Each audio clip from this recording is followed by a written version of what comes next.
Good evening, TEDx Grand Prairie. Thank you very much for having me this evening. I feel honoured and grateful to be here. My name is Kelly Armatage. I'm a trained counsellor, coach, and cognitive behavioural therapist. I'm also the creator of a 3-step accredited therapy method, which I created for the public to use on themselves to remove emotional pain and stress, change ingrained habits, increase self-awareness, and ultimately get into change. So, why do we as human beings want change? Well, we want change for 2 primary reasons, really. Number 1, we want to move away from emotional pain. We want to move away from sadness, anger, and guilt. And the second reason is that we want to achieve progress in an area of our life. Okay, so the intention of this TED Talk this evening is for me to teach you psychologically why we do what we do, and I'm also going to show you the ASK technique, the 3-step tool that you can use on yourself to change any area of your life. Excited? Good. Turn to the person next to you and say, I'm excited. Awesome. Okay, so emotional pain, stress, the sadness, the anger, the guilt, the anxiety. We have emotional pain for 4 reasons. Number 1, because we judge or criticize ourselves for our actions. Number 2, we judge and criticize other people for their actions. Number 3, we judge and criticize unwanted external conditions, such as I hate animal cruelty. And we cannot get out of that emotional pain. We cannot move forward because of the above. So emotional pain is about judgment. Judgment to what is. Judgment against reality. Judgment about the facts. So emotional pain exists. If we were to analyze the feelings around emotional pain, it would be this: irritation, this is bothering me somewhat; frustration, this is really starting to bother me; anger, this is bothering me so much, I want to lash out; sadness, this is bothering me so much, I want to cry; depression, this is bothering me so much I cannot eat or sleep; despair, what you or I are doing is bothering me so much I am losing the will to live. So we are all born as a blank canvas. We do not know how to behave. We are taught how to behave. We are born and we look at the world around us and we are taught how to act, how to be.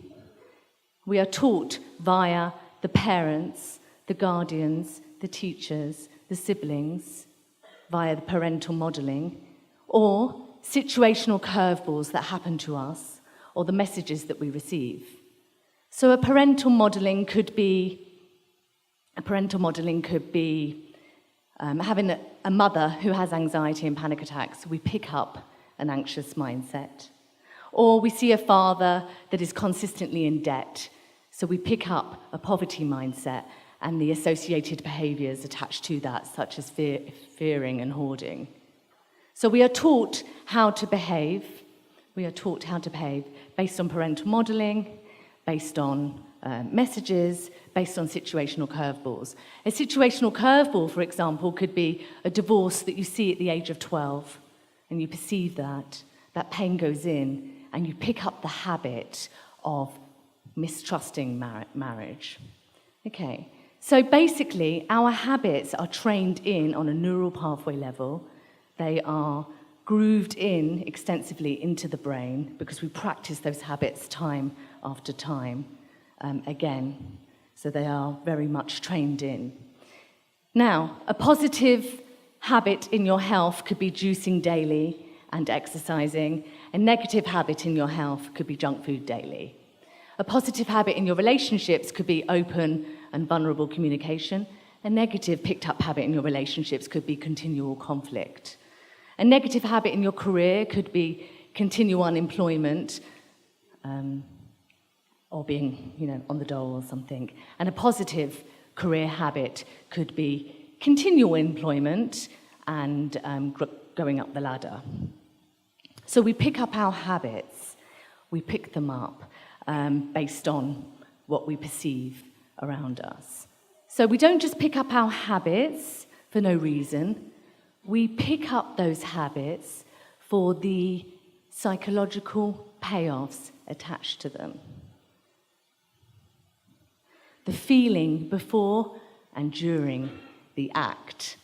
So I had one client who had a food addiction, and she said, Kelly, I'm going to London in 3 months, but I've got the menus from the Ivy faxed over already. This was when I was living in Bahrain and I ran my clinic there. She said, yeah, I've got the menus faxed over already, and I'm going through the menus and I'm looking to see what dishes I want to order. So she had a food addiction. She was obsessed and creating a feeling of anticipation and excitement prior to the trip 3 months in advance. Same with addiction. People that are going to drug festivals, they start to think about the drugs 3 months in advance and what they're going to take.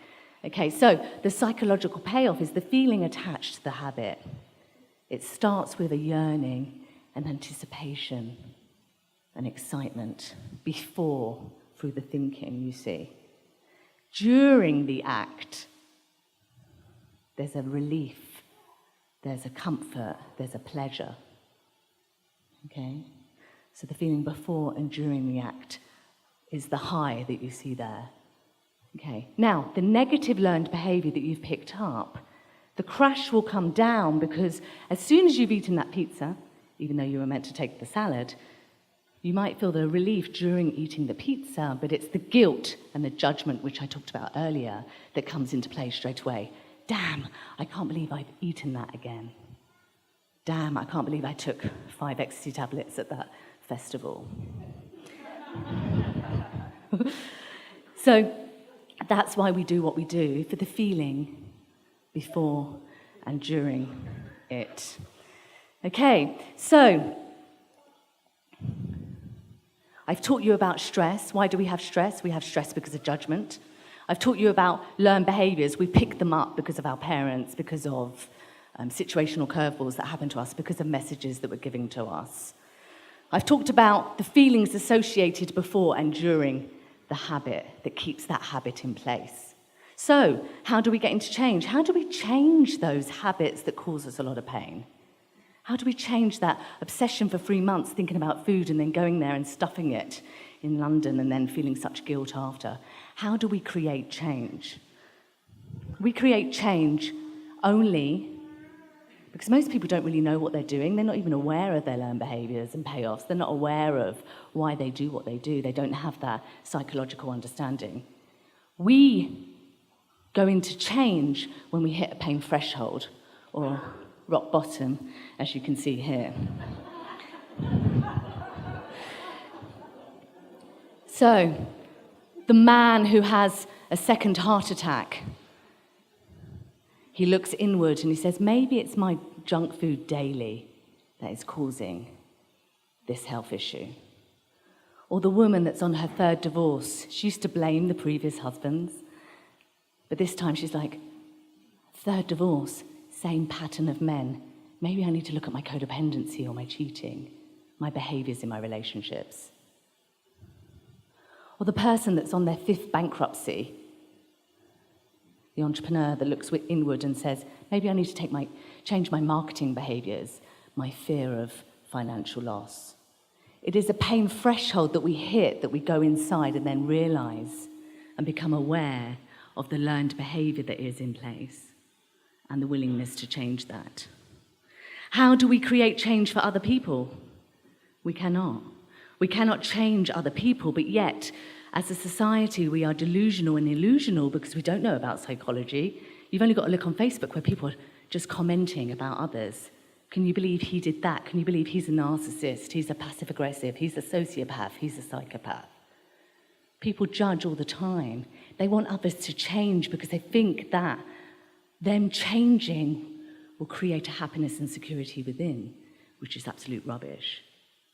Others will only change when they hit their rock bottom. Others will only change when they decide to look inwards and make that change. Us having judgment towards them doesn't create change, it just creates more conflict and attracting them to manipulate and hurt us. Okay, so change occurs when you become a warrior mindset, when you realize that you are responsible for your thoughts, emotions, behaviors,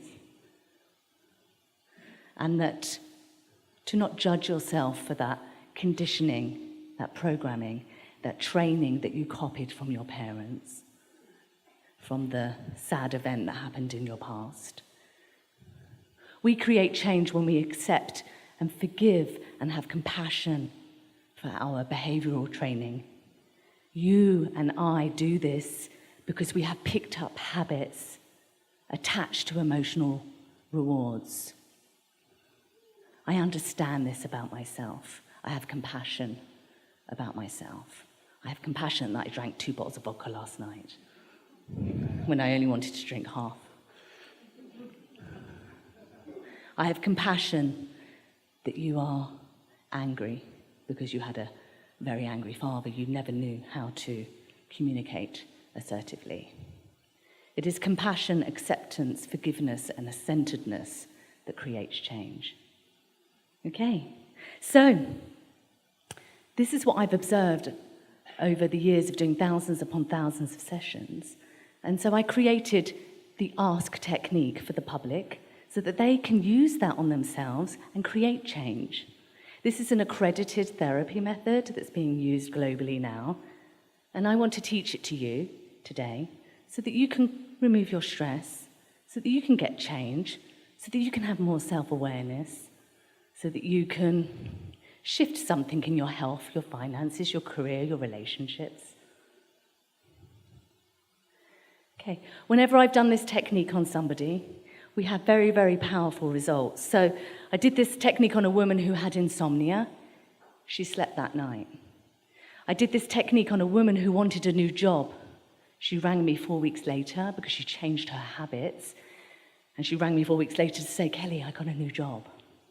I did this technique on a woman whose husband had died of cancer, and she was very much grieving. She was able to set him free through looking at her habits of holding on. I did this technique on an entrepreneur who had no profits in his companies. 6 weeks later, after doing this 20-minute technique, he called me and he said, Kelly, all my revenue's gone up. So please use this technique. It is from me to you. There is a course for therapists or those that want to study to become an Ask Facilitator, and there are Serenity kits for the public if you wish to go deeper into this program. But this worksheet is free. Okay, so let's look at this example. So, list the issue that you're dealing with. I hate my mother-in-law, or whatever it might be. But in this case, I don't like how my boss or wife treat me. So this is an exact example from a client. So his issue was, I don't like how my boss or my wife treat me. See how his habit was being attracted in his career and his relationship. He was getting 2 results because of his one behavior. It's a perfect example to see that he was creating this outcome. So we list the issue, I don't like how my boss and my wife treat me, or whatever it might be. I don't like that I eat junk food. I don't like that I procrastinate.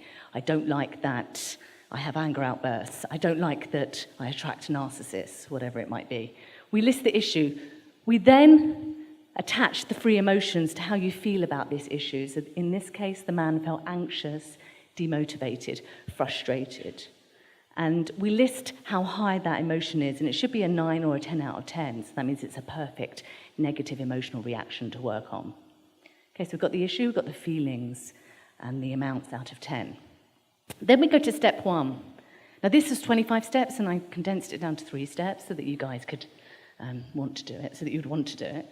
So step 1, commitment. How committed, how high is my intention? How willing am I to take away this pain and get a solution? If you're at a 2 out of 10, forget doing this technique and go and get some more pain until you hit your rock bottom, and then come back and make sure it's a 10 out of 10. Okay, so how high is my commitment? It should be a 10 out of 10. By saying that to yourself, your mind literally opens and you're willing to go on to the second step. You're willing to get into a warrior mindset. Step 2, the truth. The truth of my picked up habit. Here we have separated it. What are the picked up habits of the wife and the boss? Well, they're both they're both using criticism and bullying. They're having anger outbursts. That's their habits. The habits of the man, he was allowing bullying. He had no boundaries. He was passive in his communication. He probably picked that up from a parent. Then we list the payoffs, which is what I said earlier. The relief, the familiarity, the easiness during the action. Okay? Now, the next part is the plan. We cannot have a plan for the other people. We cannot change their habits.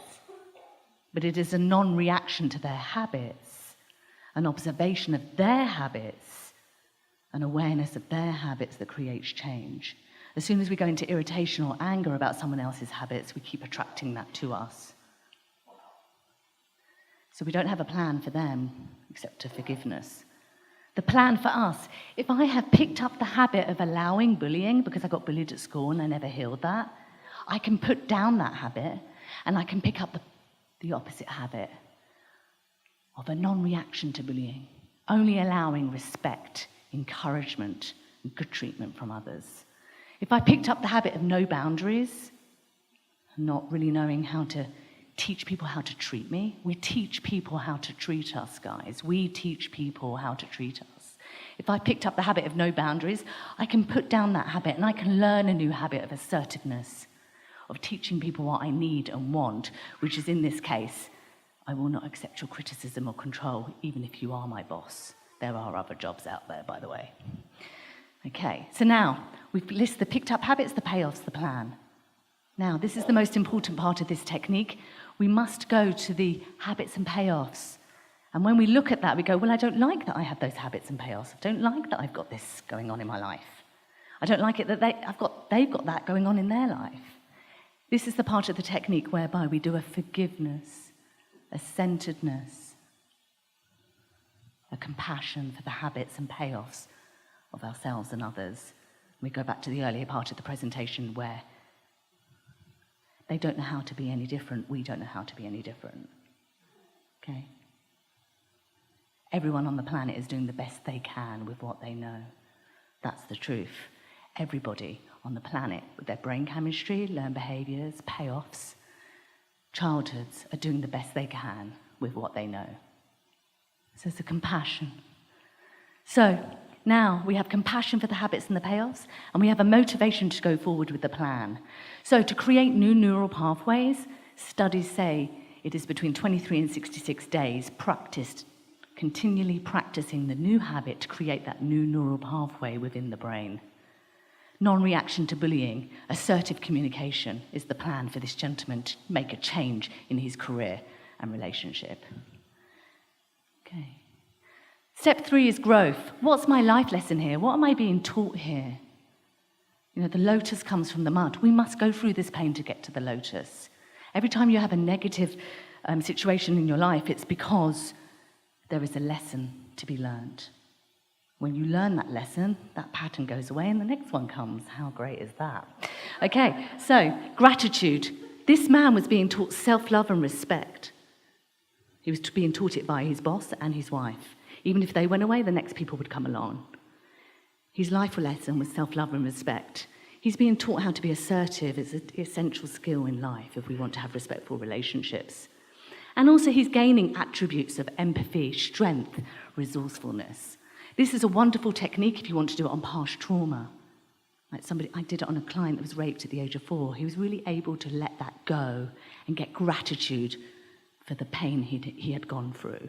And he ultimately opened up an abuse centre for children. The lotus comes from the mud. We must get into gratitude for what we are being taught in our life. Okay, I hope that this technique serves you, and please use it on your life. It is my intention to alleviate suffering wherever I can. Thank you very much for having me.